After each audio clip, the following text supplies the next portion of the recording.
Hit me. From Studio P in Sausalito, the home of the hit, it's time for... Succotash. Yes, Succotash, the Comedy Soundcast Soundcast featuring snippets from comedy... Soundcast. And also interviews with comedians, comedian soundcasters, and other showbiz folk. And now, here's your host, internationally recognized Comedy Soundcast Soundcaster, Marc Hershon. Marc Hershon. Thank you, Bill Haywatt. Hey there, listener. I am Marc Hershon, your host for this Epi303 edition of Succotash, the Comedy Soundcast Soundcast. Just back from a 9-day vacation in sunny Hawaii, and I am all rested and recharged. But not surprisingly, world events are still nothing to come home to.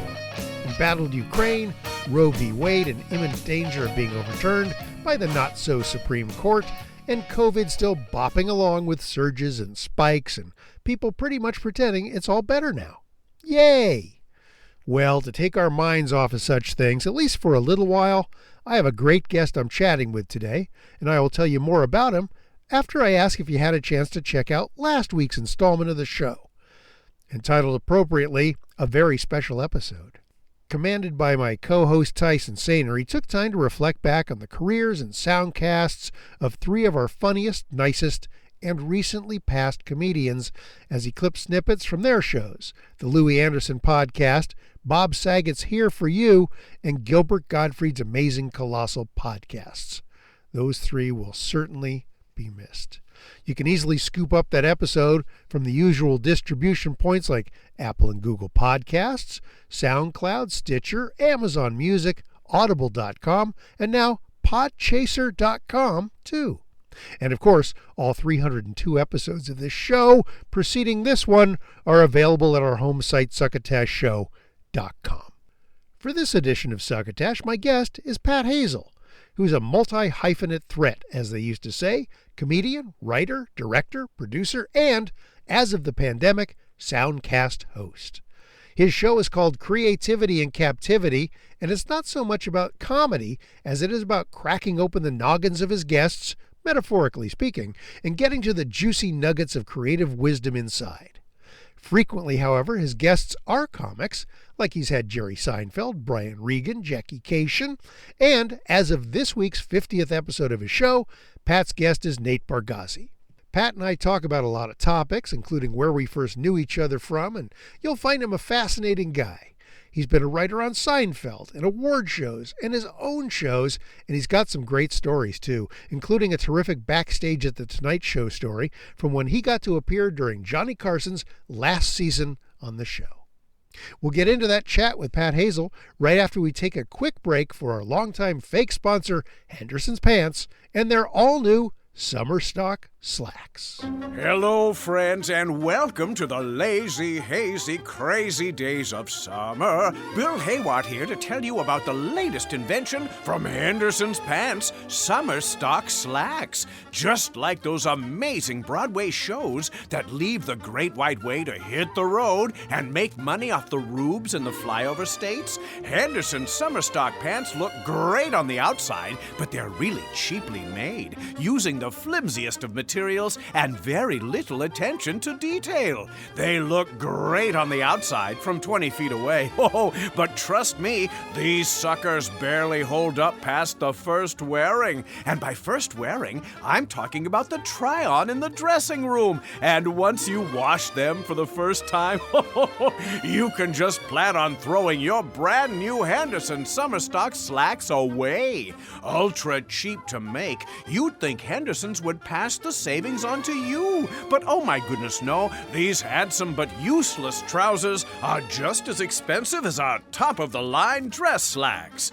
Originally designed for out-of-towners, yokels, and complete schlemiels, Henderson summer stock slacks are available in little tourist shops wherever trinkets and tchotchkes are sold. That's Henderson's, makers of ephemeral garments and transitory togs since 1354. And now back to the unique permanence of Succotash. Joining us right now is Pat Hazell, host of Creativity in Captivity, the soundcast that's, kind of interesting. Hi, Pat. First of all, how are you? Hello. Nice to be here. And yeah, so I was just saying that your soundcast, we call them soundcasts on this soundcast. Back in whatever the professional people call it, I'll join that team. They don't call it that. We call it that. The professional people still call it a podcast. But in 2016, I realized they had stopped making the Apple iPod. And I said, well, why are we still promoting podcasts? And somebody said, well, it means personal audio device. And I said, well, audio starts with an A. So yeah, that doesn't make sense. So anyway, so I've been calling them a soundcast since then. A few people have picked it up, but not enough to make a movement. That's right. You know, the wave was not started by the first guy who got up. It was the second guy. That's right. Like otherwise it was just a dude going to the restroom. That's right. That's right. But I think we clipped your show. That's what we call it, clipping. Because most of what we do on Succotash is clip other people's comedy podcasts or soundcasts and to promote them. That's how we started this show was in 2011. I realized that the interest in podcasts was just sort of not really taking off. There were like literally 15% of Americans even had heard of a podcast, let alone listened to them. And a lot of our friends had comedy shows, comedy podcasts, and I wanted to start my own. And most of them were people talking to other people or three comics together talking or whatever. And I said, you know what? I think to give this thing a shot in the arm, I'll do a comedy show, but the most of the focus will be on promoting people's comedy shows. Most of them my friends at the time. And so that's how we got started. And then we started doing interviews because just listening to clips can get a little boring. Yeah. Well, it's nice to be an aggregator. I will say that sometimes people discover something because they don't have the time to take a whole episode or to find it, you know. I mean, there are millions of these soundcasts out there now. Yeah. And, you know, mine focuses on the creative process only because I find that while I know a lot of great comedians and screenwriters and sitcom writers, that I didn't want to be in a niche that was one genre. So the variety of disciplines, which, you know, is quite arranging now. I'm talking to aerialists, I'm talking to ventriloquists, I'm talking to chocolatiers, but any kind of weird, passionate, artsy-fartsy thing, I feel like it's kind of fun to get on the inside of it and learn what they're up to. Yeah. And it's the good thing. The good thing about you having comics on from time to time is because, you know, I do these reviews for vulture.com's This Week in Comedy this month now in comedy podcasts. They made it a monthly column. It gives me a chance to cover you. Well, we let me tell you, we were graced by the mention. I think when Jerry Seinfeld did the show, you pushed it out, and it was really invaluable. Just for people to discover it, it takes an awful lot. Yeah, which is again why we do Succotash. You know. Yeah. Well, I love the comics. I will say I always enjoy them, and we just separate them by 4 episodes or so that we're not back to back. You know, full glibness. But we have had Kevin Nealon and Dana Gould upcoming. We have Nate Bargatze this Thursday coming up. Nice. So that's a pretty great one, and he was such a big fan of Brian Regan's and Jerry Seinfeld's that when he heard those episodes, Nate was like, I can't believe that you're going to have me on. And I was like, this guy is so worthy of the success he has. I don't know if you're a Nate fan or not, but I love his storytelling, and his sort of aw shucksness is so, it's so great. And he doesn't really write a lot. He doesn't sit down and write in a disciplined way. He writes bullets, he sees stories, he tells stories, he develops them on stage.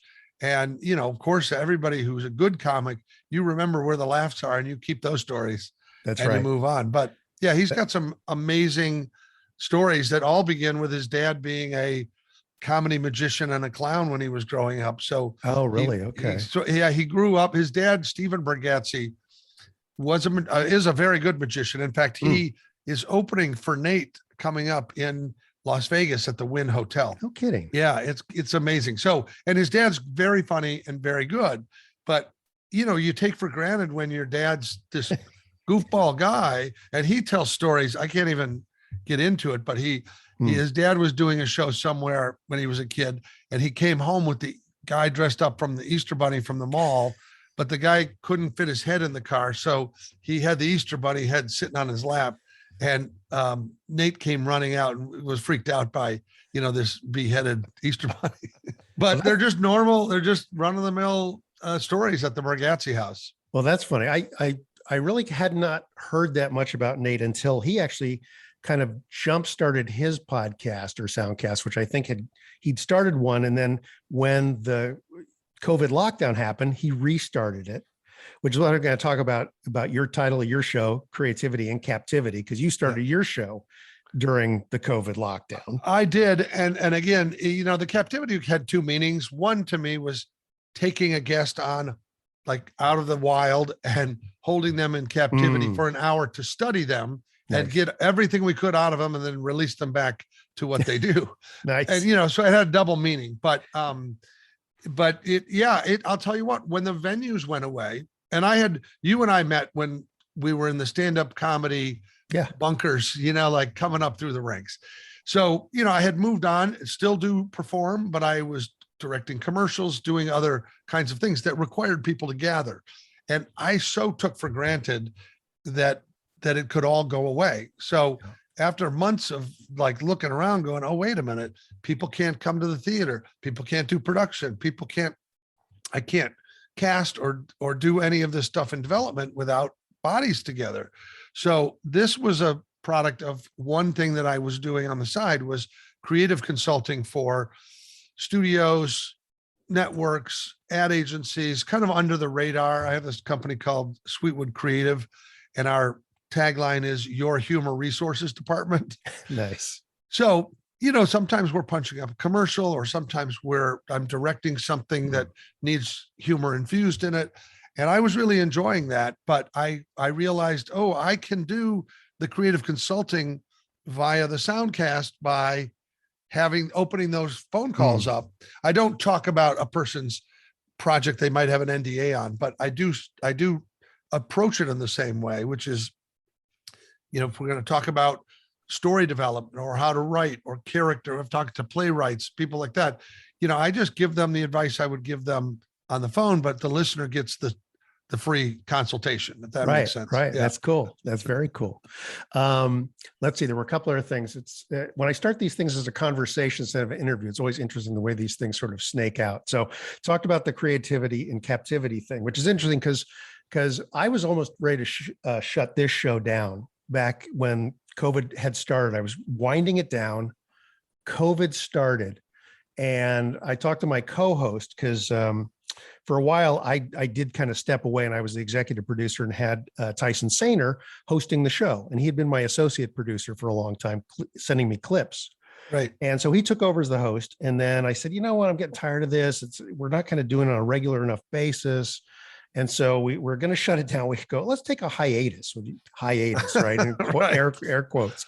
And then a month after we announced we were taking hiatus, COVID kicks in. Everything locks down. My office sends everybody home. And I called Tyson. I go, well, let's start it back up again. And I had read that Soundcast had started to take a dip because nobody was driving to work. Oh, they weren't going to the interesting. gym, and it started to take a hit and was going back down. So we renamed the show Succotash Shut In, the Soundcast Stimulus Package. Okay. That's a good hook. That is good. Right. So, But it's funny. I only learned it after doing it because I was not an avid listener of these formats. And I did learn what an individual thing it is. Yeah. So that commute is critical. The taking a walk, the exercise, the visual artist in their studio that needs something, in the background while they work, the chef that's chopping and preparing food. This became their sort of company along the way. And it differs from radio because radio was, although people not like back in the 40s listening to it as a family, but when you're listening to a radio show, everybody's listening to the same point in time. Right. And so you go, hey, we'll take, the fifth caller gets the tickets. Well, there's no fifth caller here. Right. So it's a very individual medium, which is interesting. Which is why you'll hear some people that are a little bit more into it now they talk to their listener as opposed to listeners.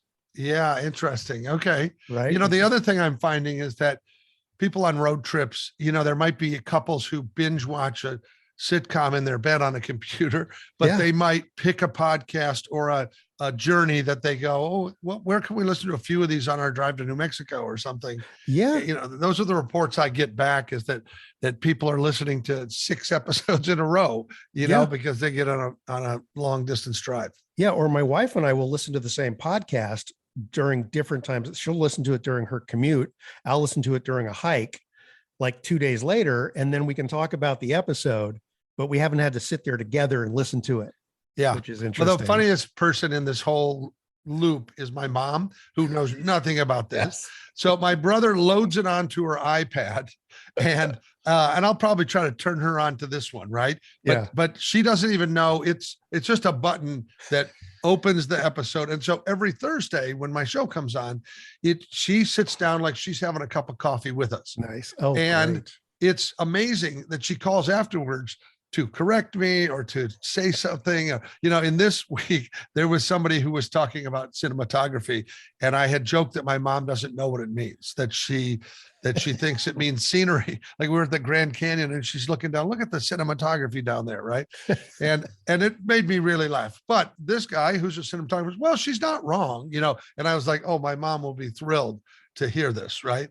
And so in the middle of that episode, she calls me to say, I'm not wrong. Like she, or if I'll make some, I don't know, some fact isn't quite right. She's a big time fact checker. Your grandfather never had a DeSoto. I said, no, I think he did. Well, I'm going to call your uncle and we're going to get I go, I don't need to print a retraction, because she just really thinks it's for her. You know what I mean? Like that's like the highest level of individual listener.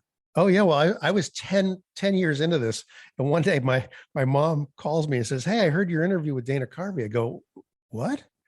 You know how to download it? So she'll be hearing this interview, by the way. Oh, good. Well, I want to say hi to your mom, because the moms put up with a lot, because they are great sources of comedy material. And my mom now thinks she's a writer for me, right? Because when I do material, I'm not mocking her. I'm just repeating, when she gets the names of movies incorrect or those kinds of things. It makes me laugh so much. She's going to go see fried potato, French fried potato, sun-dried tomato, fresh, like anything but the actual thing. And then years later, she's like, I should be getting royalties. It's like, well, that's not, you're not technically writing. You're a lunatic. And I'm observing that and I'm translating it to the audience. But my mom is a huge, like, old Hollywood buff. She has always loved Hollywood movies and all this stuff. And so she will fact check guests I have on the show with stuff about old Hollywood. If somebody says something, she goes, that wasn't who was in that movie. So, oh, right. Yeah, you're right. I should have you on live during these interviews. Yeah. Well, that's fun though, to have a mom that you probably grew up watching Hollywood movies with and stuff. That's a nice connection to be able to chat on that level. Absolutely. So another thing that struck me when you were talking about Nate was his dad being a magician. That's how you got started, right? I mean, your first stage time was as a magician. It was. I actually started as a close-up magician at restaurants and working the streets in Omaha in the old market and passing a hat and that sort of thing. So I would say what got me in the comedy door was I had an act. It was mostly a comedy magic act. And so I was able to bring volunteers up on stage. And the tricks weren't good or bad. They were kind of okay. And they had endings, like I did find the people's card or I put the rope back together. But I used the comedy as a way to keep it up, if the trick didn't work or if the volunteer was lame or whatever it was sort of like, oh, comedy will carry the day. And when I moved from Omaha to California, and that was Johnny Carson was still on the air at the time. And I was determined to get on as a stand-up and not bring the tricks. That was like, to me, that was graduation day, if I could do that. Yeah. And I mean, I still have an affection for the magic world and the magic castle and, those sorts of things, but it was really important to me to use my sense of humor and my writing skills to sort of navigate through what I was doing. And at that time, Jim McCauley was the talent agent. And somewhere he saw me in the final year of Johnny, and I was on one time. How great. And for, he was a Nebraskan as well. And that was sort of the path if you're going to become Johnny Carson, you had to do these things and get his okay symbol to send your career off. And because he was a magician too, right? Didn't he was and magic? And I came over there as a stand-up, and he had heard from somebody that I was great with a deck of cards. So I was in my dressing room, and I got called to his office before the show. And so I thought, I didn't know. Now I know, but at the time I thought, oh, he welcomes everybody, or I didn't know what I was thinking. So I go to his office, and this is about 35 minutes before the show was going to tape. And he goes, hey, show me what you can do with a deck of cards or whatever. And I did a couple of things and some shuffles and a trick where I bounced a card off the desk and it stuck in the pack of cards next to the card that he had. Wow. Nice. He was like, wow, and then he showed me some coin tricks. He had some thing with $50 called the hanging coins. It was very difficult manipulation. And I was like, you can still do this? He goes, I practice all the time. Now we're like little kids in a bedroom, right? This was just like, and the next thing you know, somebody's knocking on the door. John, we got a show to do here. Let's get going. And I thought, well, this is the funnest way to do, to be welcome. And I didn't know till I got home after doing this show and was telling another comic, he's like, you met him? Like, normally you're out there, you do it in front of the curtain and you're just hoping you get invited to the desk. And then after that, the cameras go off and he takes off and, there's not a lot of exchange. No, that's amazing. It was really powerful. That's fantastic. And sadly, a very interesting thing, many, many years later, being from Nebraska, the Lincoln, can't remember the name of their paper, but the Lincoln newspaper called me and said, hey, we want to get a few words about Johnny's passing. And I go, oh, I'm so sorry to hear that. He was such an influence. They go, he's not dead. I go, wait, what? Wait, no, I'm not going to talk about, they were pre-writing an obituary. And I was like, yeah, call somebody else. I think I give the guy his dignity until, man. But that was kind of a show business eye opener to find out that they people get to a certain age, they start to bank their stuff so they can just fill in the last, oh man, of their life. But what a great treat to get invited into his office, man. That's amazing. It really was amazing. Let's see. I was something else you said just keyed off something, but no. Well, wait, let's go back to something you were saying just before we started, which is you remember when we either met or worked together. And I don't, it's sort of a vast amount of people during the 70s and 80s of and even 90s of comedy where we were traversing around the country and at different clubs. So what's your recollection? Here's why you would not recall working with me, because we never actually did work together, but we hung out together fairly extensively at the Improv on Melrose. Okay. There was such a big hang scene in the late 80s, right? 87, 88, 89, into the early 90s while the boom was happening. Yeah. And our paths crossed frequently. We would hang out at the same tables and talk to the same people. Sure. I can tell you people like Wayne Fetterman were there. And Henry Cho and lots of people. Yeah. Yep. Be shoved out of the stairway by Bud. Right. Because we're in the way. But for those who don't know, you go there sometimes to hang out, hoping somebody doesn't show up or they drop out or they go short and they just come running out. We got to put somebody on, So you acted casually like you weren't there to get stage time, but that's all it was. Now I wasn't a stand-up, right? I was an improv, and I had moved down from San Francisco, and the only people I knew in LA were comics, because I used to book the Punchline for the. I didn't know that. Okay. For the Foxes, I used to book Rooster T. Feathers. I used to run the Comedy Underground in Seattle for those were big scenes. Yeah. 3 years. So I knew all these comics, right? My first screenplay that I sold, I wrote with Franklin Ajay. Oh yeah. Wow. So knew all these people. And I used to stay with Franklin when I went to LA before I moved down there. And so I got a place like 5 blocks from the Improv, and I would go there 6 nights out of the week because I didn't know anybody. And do you remember Antonio, the busboy, the older? Oh, sure. Yeah, sure. Antonio kept me alive. I mean, I had very little money coming in. I would sit at a table. He kept me in bread and coffee for a $1 tip every night. It was amazing. Well, I didn't get a lot of meals at the Improv. That wasn't like there wasn't big generosity of that, but I do remember always being shuffled. And I kind of got the shoulder and the bump and the move and the, what are you doing here? I was like, I'm here on actual business, But I think the funniest thing to me was I moved from Nebraska. I didn't know how any of it worked. And when you did a set as a stand-up, I think they paid you $7.50 or something. It was a nominal, but nobody ever told you. I didn't know they were paying us. And so they would write these little checks out and they would put them in a box that was sitting at the box office. Yeah. And you'd have to ask for them. Yeah. Yeah. Well, here's the thing. I never knew and I never asked. And then somebody started to say to me, hey, how come you never pick up your checks? And I thought, oh, they're hazing me. Like I'm not taking the bait. I go, I don't really need I just kept, and people go, hey, check the checkbox once in a while. And I was like, oh, now they're all going after me. Like, when I was in a restaurant somewhere in Omaha, we used to tell the busboys, oh, did you dust the neon, which was unbelievably hot. And, it was like, so I felt like, oh, I'm being set up. Yeah. And I ignored that for almost a year and a half. And how many checks did you have by the time you actually 100 checks? But the funny thing about it is it was literally just a little recipe box, that had everybody's name with a little card sticking up. And so they were alphabetical and you would go through and you saw everybody's stuff. That's why everybody knew that all my checks were in there, right? Oh, that's hilarious. There was a big fat slot with, 70 checks or something.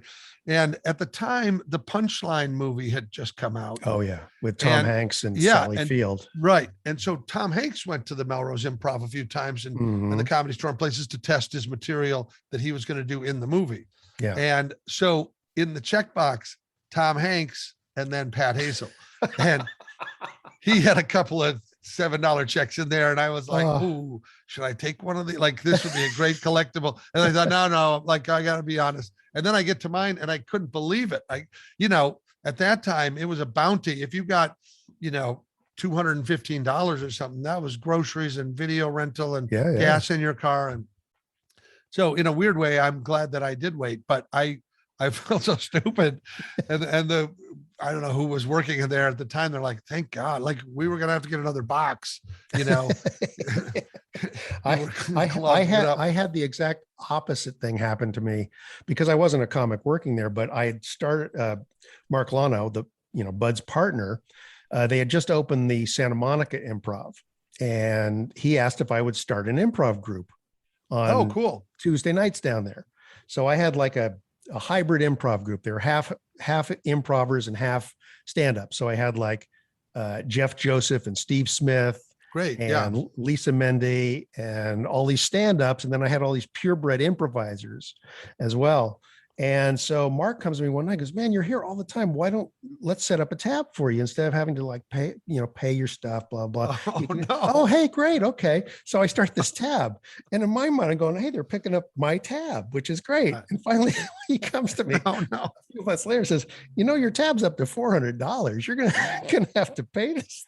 I go, oh yeah, that's right. Yeah. Right. I forgot. Yeah. Oh my God. That's so horrible.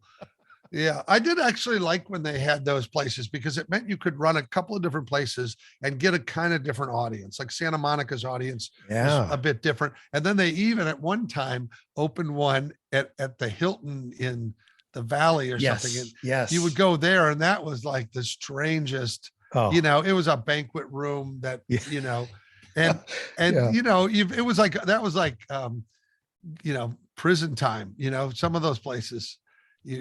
But the boom was there when you would run down to San Diego or you would run to somewhere else.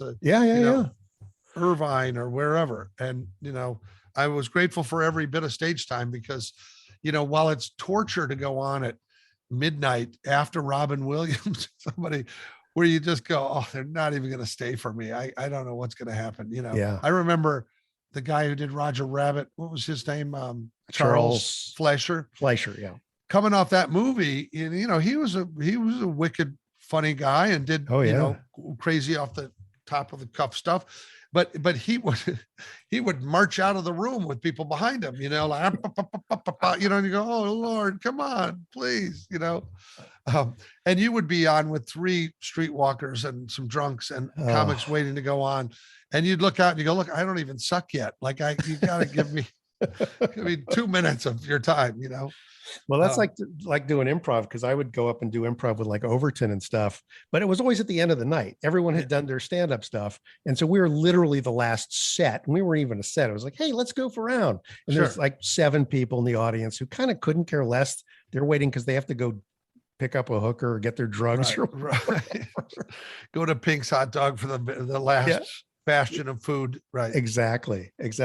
Let me ask you a couple things here that I was thinking about, because I was looking things up. One of the shows that you did, first of all, just because we haven't really covered it, you wrote on Seinfeld.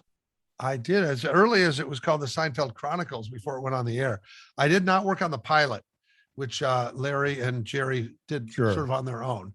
But right after that, the first episodes that they were writing when they got picked up, I had a co-author, Matt Goldman, who was a comic out of Minneapolis.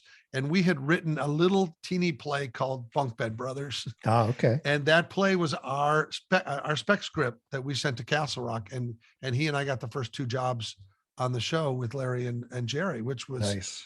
That was like being put into the space program, like working for NBC and Castle Rock, and, yeah, that's amazing. Yeah. And I drew the short straw because we were all 4 stand-ups. And we kept thinking, what do we need a warm-up comedian for? We're funny. Well, I was so naive about your focus when you're making a TV show. Yeah. But I drew the short straw. And so I became the warm-up comedian at the beginning of the show and through between the scenes, which was kind of a second paycheck, But the second week I go, okay, let's draw straws again. And Larry goes, no, you have seniority. Your experience from last week. So I was like, oh no, that's a tough gig, That is funny. Yeah. I interviewed Jerry for I don't know if you remember the Just for Laughs newspaper. Yeah, I do remember it. I was a feature writer for them. I did a lot of the puff piece stuff. So I knew Jerry from him working in Seattle when I ran the Underground. And so I called him up and we met in LA and had, it was like just after the second summer show. So they were committed to 2 more. And he tells me that he says, I don't know if we're going to make it. He said, I got to tell you, the executives have no idea what we're doing. They just, they don't think it's funny. They're just sitting there and then from there, of course, it just took off. Were you still working there when Bob Nickman was on staff? Yeah, I was, but I worked a little differently. I wasn't a writer anymore. I was coming in to do the warm up one day a week. Okay. But what's interesting is those first 4 shows were not picked up under regular late night television or primetime television. They were picked up under a budget for specials, like things like where Circus of the Stars would get some money or something, that kind of thing. So there was an executive named Rick Ludwin, and he pulled together money from 4 of these specials, which was why they had such a short order. Oh, and interesting. That also meant it didn't have the same time slot, right? Which was awkward for it. And I think even into that first season, it got bumped around by the Gulf War and Ted Koppel and other things. Yeah. So it was touch and go quite a bit. But I would say that if somebody's to be credited for it being staying on, is when Brandon Tartikoff was there is when it started. And Brandon's wife, Lily, really liked Jerry and the concept.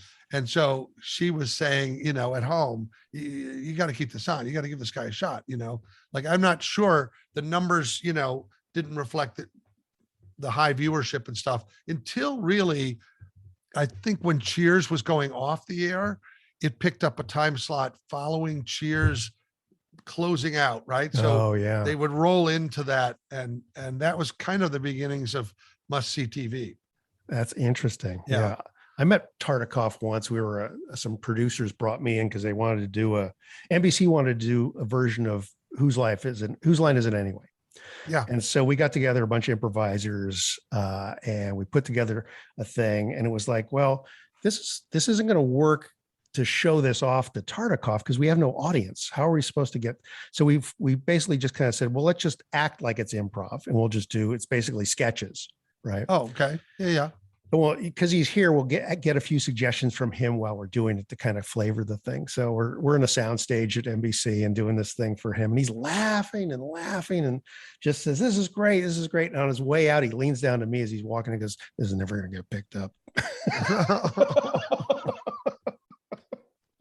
Yeah, those moments, those ones stick with you. Those stories. Yeah. Like there was a guy, Ted Harbert was at ABC, and then he moved somewhere else. Like after they leave, they get, some kind of a production deal or a sweetheart deal or something.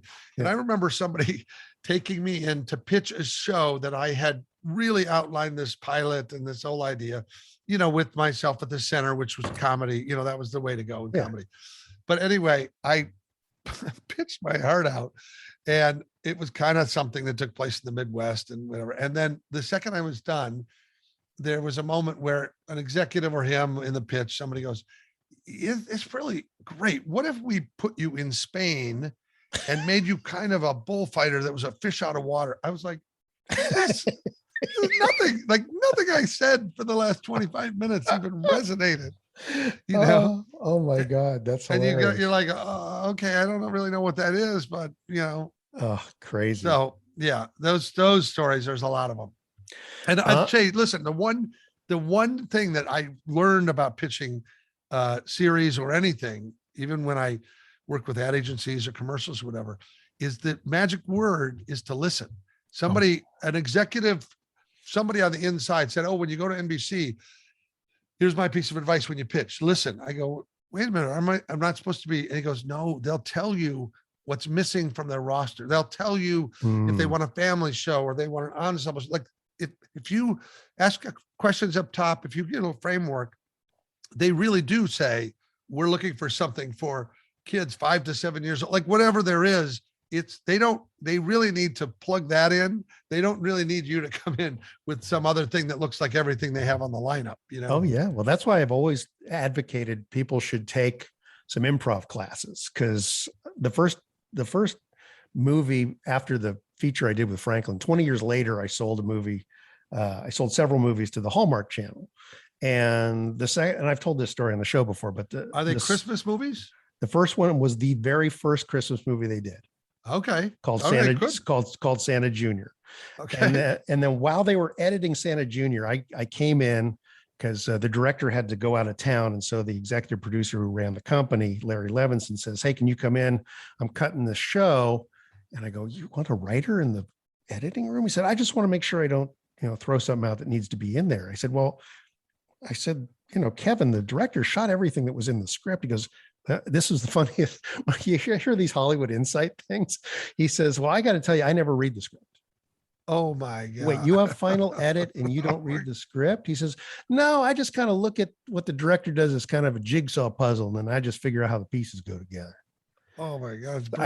I will be right there. So I go down there, and while we're taking a break, the guy who was my executive producer on that movie calls me in and says, "Hey, Hallmark just called and said, do you have anything for Halloween?" I go, "Well, of course, right? If somebody opens the door for you." I go, "Yeah." So I start pitching this idea just out of my ass. I mean, I say, "Yeah, I got this idea about this kid who finds this movie, and it's a monster movie, and he's a huge monster, and the monsters in the movie get out of the film, like Purple Rose of Cairo." Sure. That's great. And so I'm okay. And so it's improv. I'm watching him for my cues, and he's pitching me questions, and I give him the answers. And he said, "This is great. Do you have something written up?" I go, "Yeah, I got an outline back at my place. I'll email it to you." So I run home and type up an 8-page thing. And 5 weeks later, I get a call going, "Hey, Hallmark wants to buy your Halloween movie." I go, "Okay, I guess I better start writing." Yeah. Those are the days, man. Those were the days. It really is. It was really fun. You don't really know you're in a time of the Algonquin Roundtable when, you know what I mean? When you're just hanging out with people in your industry, but certain moments in time, there's a time artistically where artists in Paris were all, working in the same milieu, right? That kind of thing. And there are eras, and I feel like comedy's boom in California. I would say a sophomore or freshman of classes, right? So when you think about Jay Leno and Gary Shandling and Seinfeld, different people, and and they came from a class of Carlin and Robert Klein and something above them, right? And so I was there to witness it, but also seeing all of those people leave the Comedy Store or the Improv and get a sitcom or to get a talk show or get something. And then you would see the next graduating class, they would bump up, but then some of them would become mechanics in the shop, for Roseanne or for somebody. And they were like, oh, I see, those comics that used to open for us in Denver, who were friends with Roseanne, are now on the writing staff. Like there was a clear sense of, if you were funny and you were disciplined enough, there was going to be work for you, plenty of work. Well, it's funny. I think you're the first person that sort of laid that out in the same way that I've always talked to about people coming from the comedy club world that I do booking. I said, that is where the comedy boom the wings started to shake on it, because all the A level, the senior class got their TV shows, the junior class got the writing jobs, and the freshmen ended up headlining clubs, and they didn't have the chops. They didn't have the time yet, right? And it really, to me, the real, thing that caused the real bearings to fly off was the Comedy Central things and stuff, because what would happen is they would see somebody do a few minutes. Like if you were on Star Search, you did 90 seconds or 2 minutes. Right. Do you know what I mean? Like 2 minutes was a long set on Star Search. Yeah. So even if you did 7 of them, you only have done 14 minutes. So there's no way you had an hour to go play the Dallas Improv. That's right. And so you were really, if you got fame before you had an act, it was pretty hard to play catch up, you know? And the club started papering the rooms to sell drinks. Yeah, that was a disaster. So then you're getting people in the room that aren't really there to even see comedy. I mean, they are, but they don't know who they're seeing. Right. Well, the club had a backup for themselves, which was the 2-drink minimum. Yes. The plan was, we'll make our money from liquor. We'll make our money from appetizers. Like if you can deep fry a thing, we can do that, But what's funny about the giving away the tickets was they saturated it with put your business card in here and all that. And then they would send the business Tuesday night. You can send 40 people from your office, and so they wouldn't come on the weekend for paying because they knew they could come for free on Tuesday. Right. Yeah. And it was like a very strange model, you know, which is like giving away too many samples. Like you can't fill up a person, And they were not a comedy respectful audience, because they were there for free and didn't even know who they're seeing. Rick Overton used to refer to them as pass holes. That's great. I love that. Well, Rick's funny anyway, but that one should stick around. It is. Let's see, just a couple of things I want to get to. I don't want to use up we're doing this on a Sunday, for goodness sake. Well, it counts for church, right? That's true. You're right. You're right. So the show you mentioned about the bunk bed brothers, yes, became the Wonder Bread years on PBS. Is that right? That is not true. No. Okay. The Bunk Bed Brothers became a show called American Pie. That NBC shot 6 episodes of, but it didn't really get caught up in the lineup. I think one of them aired kind of when a World Series game ran short on the East Coast, and they realized at time, the West Coast isn't going to have something, like they threw it on, but that really never saw the light of day. But it was a really super fun show, sitcom with William Ragsdale playing my brother, and there were we had Sarah Silverman on and Terry Hatcher, and people were lots of guest stars on the rise. But the Wonder Bread years was after I had written Bunk Bed Brothers with Matt Goldman, and that was the thing that got us the job on Seinfeld. Yeah. I realized to book a play on the road, you have to have the commitment of the other actors that maybe they book it a year from now, and you're like, how do I hold on to these people so we don't have to re-rehearse and all of that? And it was difficult. So I wrote a new piece, the Wonder Bread years, right around when eBay was coming into its, where you could suddenly look for anything you grew up with.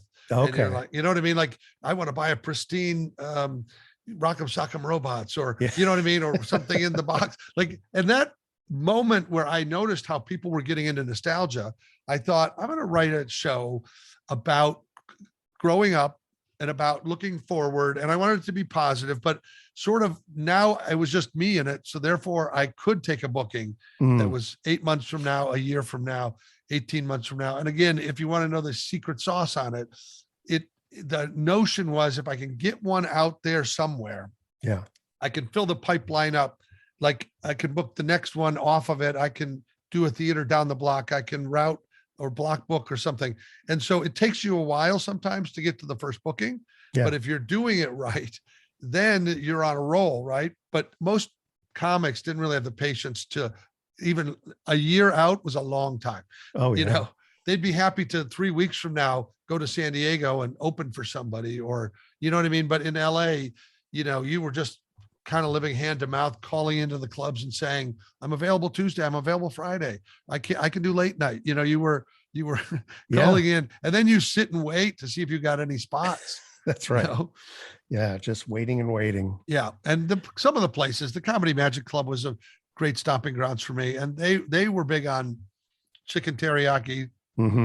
Like if you weren't eating as a comic, you would go down there and just being in the green room, they go, oh, you want anything? Do you need it? We'll get you. Teriyaki. I went to a lot of shows down there with friends of mine just because I knew if I sat in the green room, I'd get fed. Yeah. And that was, I got to say, that meant a lot to all of us.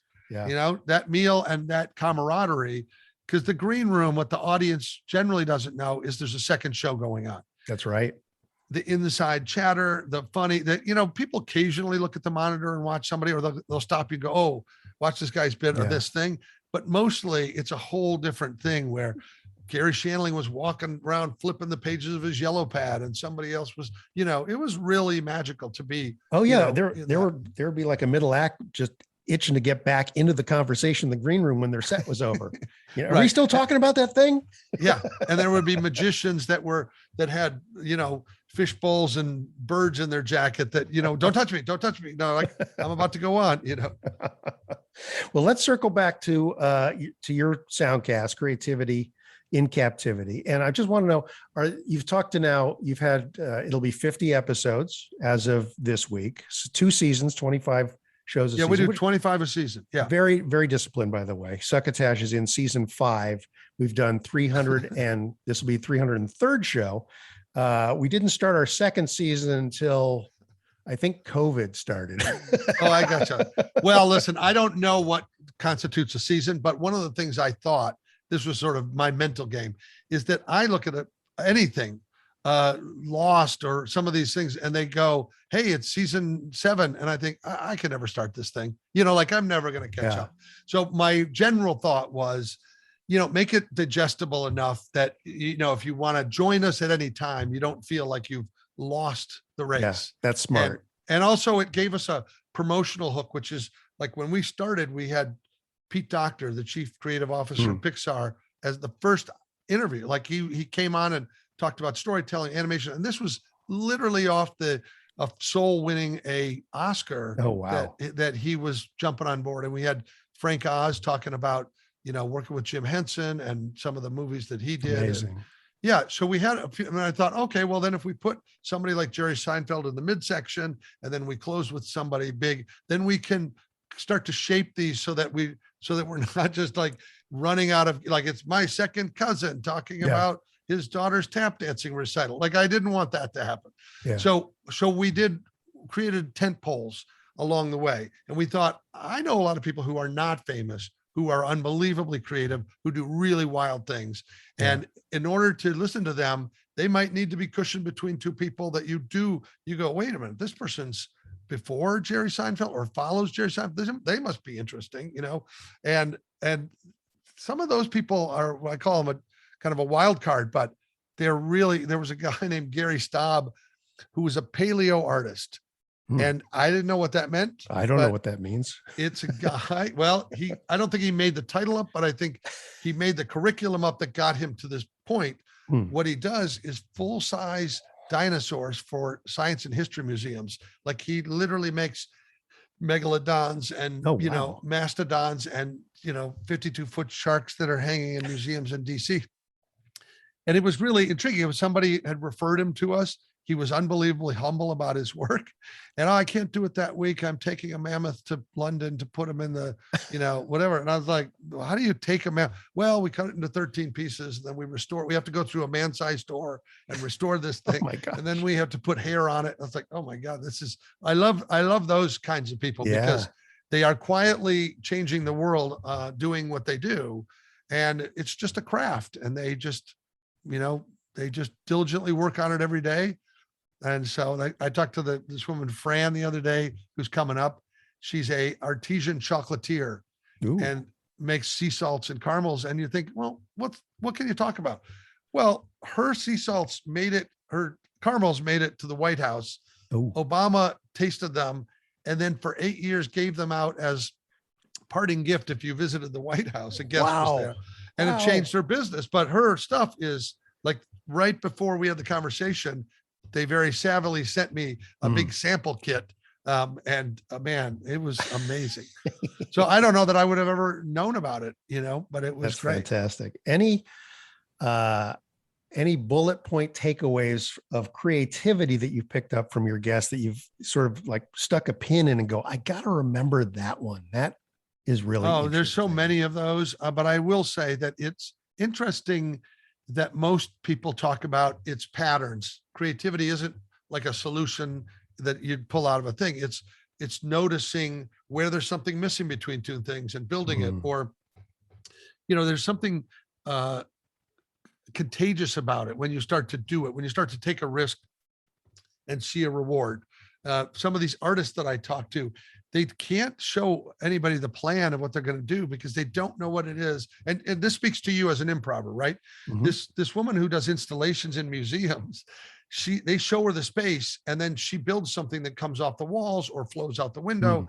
And the museum doesn't really get a choice at that point because she's coming in there and bending chicken wire and putting stuff in and doing all of that. And it's not kid stuff, it's weeks of installation, and even the putting in is kind of an event because people are watching art happening, you obviously have to develop a trust, and you have to have you have to have a vision of some kind, but every one of these I find is transferable. So when an artist or a writer or a comic or a musician, they all struggle with imposter syndrome at some time or another. Like, why am I even here? What am I doing? Who cares about my art? Right? Those things you can transfer it across any medium. Yeah. And also, I'm here to say, as you did when you wrote that Halloween movie, you do have to do it. You just have to go for it because nobody's going to give you permission. They'll all tell you you can't do it, but nobody can tell you can do it. Right. And so it's your job to make it happen, and I think going at it improvisationally and figuring it out as you go is the best way, as long as you can maintain your bearings, that you don't have a mental health issue, getting in over your head, right? If you can't really write 120 pages, then that screenplay is going to be pretty hard. You know what I mean? Yes. That's even long for a screenplay, but I'm just saying, if you don't have the discipline and you think you've got 8 years to do it, forget that, Yeah. No, you got to get it done. But my friend Matt and I, who wrote together on Bunk Bed Brothers, we wrote a few different things. And I remember the movie people, we were fast writers. Part of it was being comics. Part of it was, having written in sitcom. You got to have another episode, new week, new episode. So we did that for feature, and they didn't like it because we wrote it too quickly. I've gotten that. Yeah. I've gotten the exact same thing. How did you get this? Yeah, we're not. No, I'll tell you what we did on the next draft. We went and we wrote it in 10 days, and then we went on vacation, and we turned it in like 3 months later, and they go, now that's what we're talking about. Like, we just, we heard what their note was, but we're like, this is how we write, Yeah. Perception is reality, man. It's just like, okay, if you need that, that's what I'm going to give you. Yeah.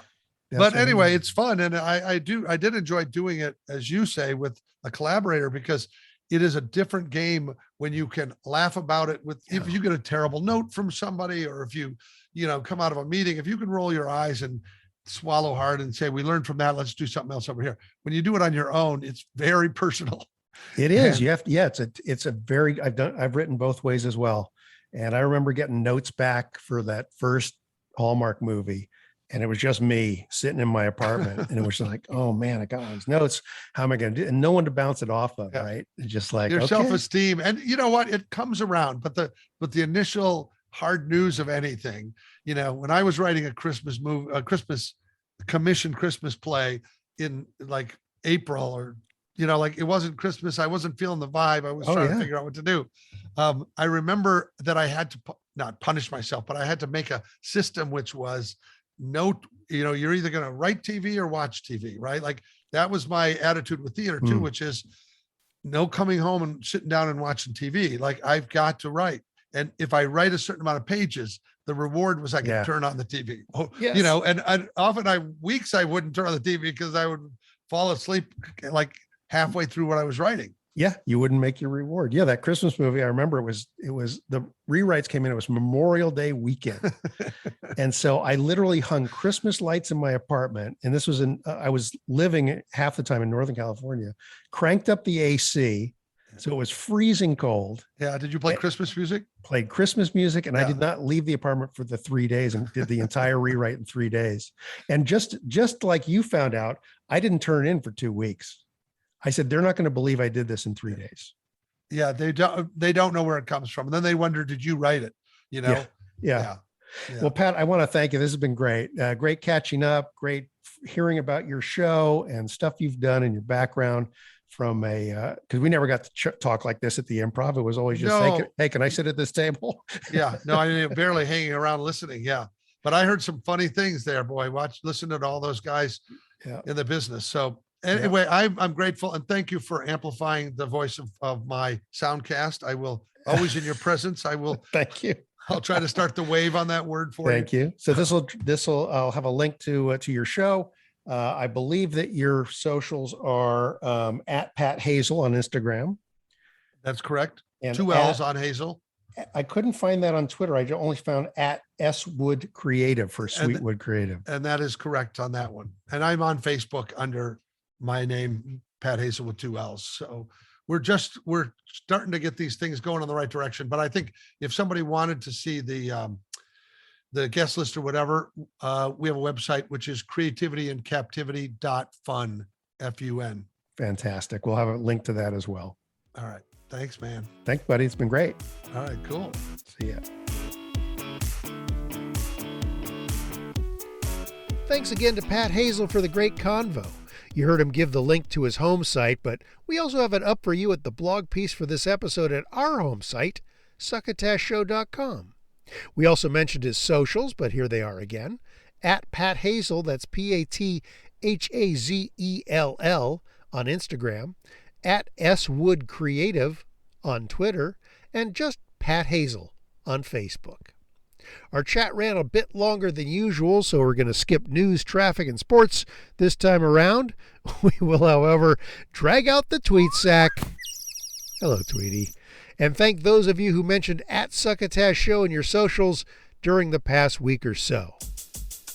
Hunter Block, Brigade Radio 1, Combat Radio, Hello Ethan Detmeyer, Fascination Street, and Pause the Dinosaur Hunter, the Jock Doc Podcast, Cora Pruna, Guitar Sun Cat, Misfit Scully, Married Crazy and Podcasting, Salty Language Pod, Jay the Angry Ginger, boy, haven't seen you around for a while, Werewolf Radar, The Just Conversation Pod, Anita Flores, Chris Kelly, The Legal Geeks, The Max Word, Angry Hero Sean, hello Sean, Let's Chat Podcast, Christopher Ball, Steven Squilante, my buddy Steve Squilante, hey Squirrel, Phil Lernis, Martin Olson, The D-Head Factor, hello Jabs, Sensibly Cynical, and Cara Tramontano.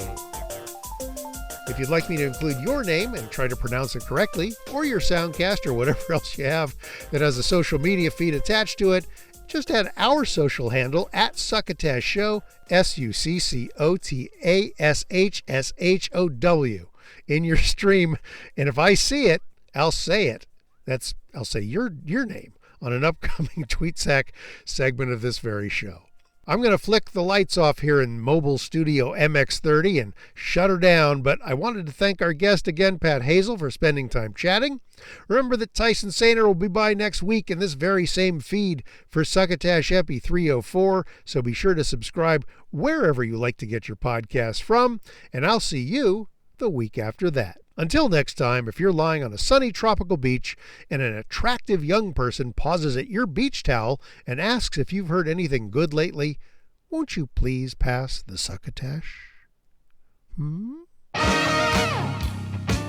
You've been listening to Succotash, the Comedy Soundcast Soundcast, with your host, Marc Hershon. Brought to you by Henderson's Pants and... Imagine your company's name right here. Rate us and review us at Apple and Google Podcasts. Find us on the web at succotashshow.com, on Stitcher, on iHeartRadio, on YouTube, On SoundCloud. and wherever fine soundcasts are streamed and or downloaded. Follow us on Twitter and Instagram at Succotash Show. Like us on Facebook. Email us at marc@succotashshow.com. Or call into the Succotash Skype line at our toll call number 818-921-7212. That number again is 818-921-7212. You can also upload clips from your favorite comedy soundcasts directly to us using our direct upload link at hightail.com/u/succotash. Succotash is produced and engineered by Joe Paulino through the auspices of Studio P Sausalito, the home of the hit. Our hosts are Marc Hershon and Tyson Sainer. Our musical director is Scott Carvey. Our booth assistant is Kenny Durges. Succotash is executive produced by Marc Hershon. Until next time, I'm your loyal booth announcer, Bill Haywatt, reminding you to please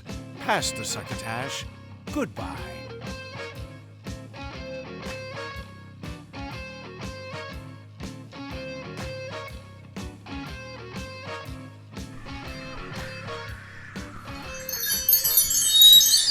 This has been a Succotash Patch production.